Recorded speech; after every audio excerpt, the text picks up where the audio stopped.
ये है दिल्ली दर्पण।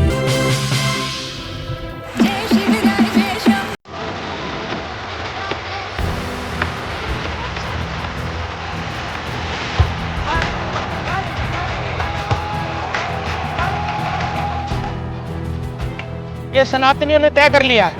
अब जो कुछ भी दिल्ली के अंदर होगा वो सनातन के हिसाब से होगा।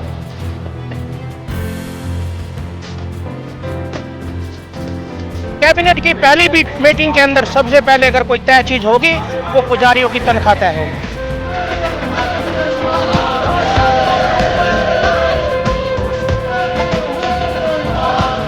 दिल्ली का हर मंदिर आपके सपनों में सजा दूंगा। दिल्ली का हर मंदिर भी राम मंदिर के बराबर होगा।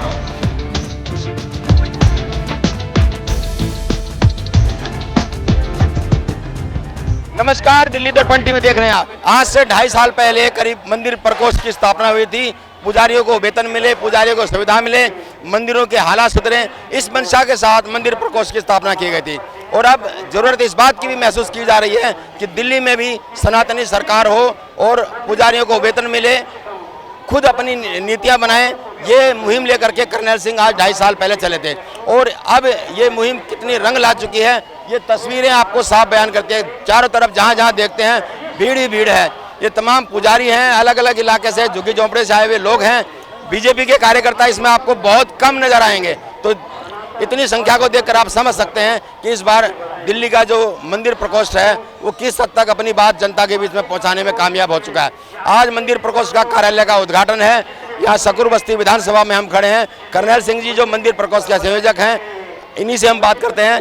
मंदिर प्रकोष्ठ की इस यात्रा को आप किस तरह से देख रहे हैं और आज कार्यालय पर इतनी भीड़, आगे क्या योजना है? जय श्री राम।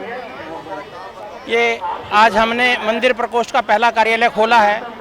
पूरे प्रदेश के अंदर भारतीय जनता पार्टी के नेतृत्व में मंदिर प्रकोष्ठ के 14 कार्यालय खुलने जा रहे हैं। हर जिले के अंदर एक कार्यालय बनेगा।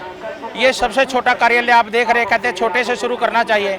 बाकी छोटा है तो फिर बड़ा क्या होगा? बड़ा, बहुत बड़ा देखेंगे आप। ये जिले का है? हाँ, ये जिले का है। ये हर जिले में इससे भी बड़ा होगा, ये सबसे छोटा है। ये सनातनियों ने तय कर लिया है। अब जो कुछ भी दिल्ली के अंदर होगा वो सनातन के हिसाब से होगा, मौलवियों के हिसाब से नहीं होगा। चलिए, जोश देख रहे हैं तो अब लगता है कि बीजेपी का वनवास खत्म हो जाएगा। बीजेपी का वनवास, रामचंद्र जी को 14 का हुआ था, 28 साल आपको हो गए, अब लग रहा है कि खत्म हो जाएगा? बिल्कुल खत्म हो जाएगा।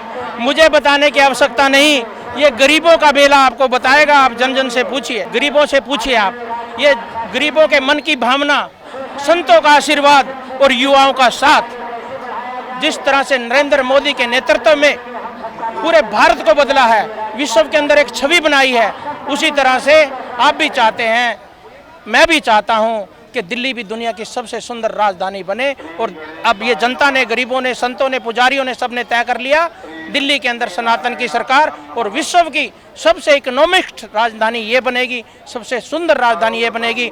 भारतीय जनता पार्टी की डबल इंजन की सरकार दिल्ली में बनेगी, जिस तरह से हरियाणा में बनी, महाराष्ट्र में बनी, अब दिल्ली की बारी है और पूरे विश्व के अंदर दिल्ली का नाम गूंजेगा। आप कह रहे हो कि सनातन की सरकार होगी, क्या बदल जाएगा, क्या एजेंडा होगा? कुछ मैनिफेस्टो में इनके लिए क्या रखा आपने, क्या रखने की सोच रहे हैं? सबसे जरूरी चीज एक आम आदमी को क्या चाहिए?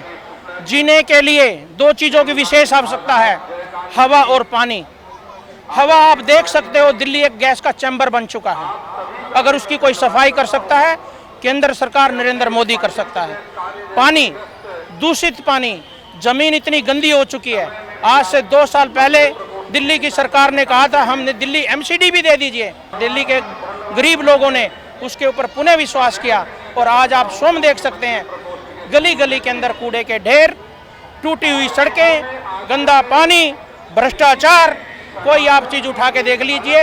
इन सब चीजों को हम बदलने वाले हैं। भारतीय जनता पार्टी इन सब चीजों को बदलने वाली है। मेरा सवाल था, सनातन की सरकार का नारा हम दे रहे हैं, पुजारियों के लिए क्या सोचा है? आज कोई भी पुजारी अपने बेटे को पुजारी नहीं बनाना चाहता क्योंकि उसको कैरियर नजर नहीं आता। कोई व्यवस्था, कोई स्कीम आपके दिमाग में होगी?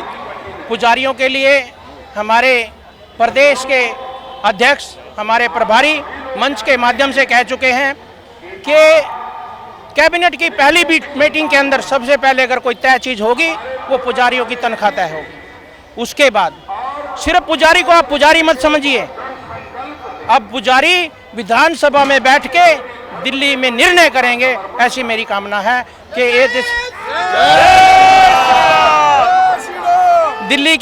दिल्ली की सरकार भी पुजारी ही चलाएंगे। पुजारी मतलब सनातनी, जिनकी भावना आत्मा। अरे आपसे मैं निवेदन करना चाहता हूँ, जिस तरह से मंदिर राम मंदिर बना है, दिल्ली का हर मंदिर आपके सपनों में सजा दूंगा, दिल्ली का हर मंदिर भी राम मंदिर के बराबर होगा।